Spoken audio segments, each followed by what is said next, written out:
இந்த சத்தத்தை கேட்கிற ஆண்டவருடைய பிள்ளைகளே, பல பக்கத்துல நீங்கள் தோல்வியை அனுபவித்து என் வாழ்க்கை அந்த தோல்வியிலே முடிஞ்சு போயிருச்சு, நம்ம தோத்துட்டோம், நம்ம ஃபெயில் அப்படி நினைச்சாலும் ஆண்டவர் இன்னொரு வழியை நிச்சயமாய் உங்களுக்காக கர்த்தர் ஆயத்தப்படுத்துவார்.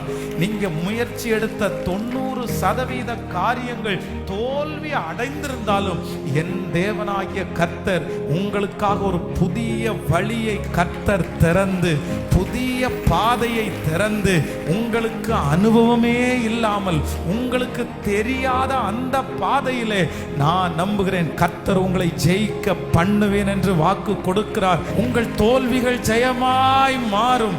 உங்கள் தோல்விகளை கர்த்தர் ஜெயமாய் மாற்றுவார். நீங்கள் தோற்று போன அதே இடத்திலே கர்த்தர் ஒரு நாள் உங்களை ஜெயிக்கிறவர்களாய் நிற்க பண்ணுவார். தோல்வி நிரந்தர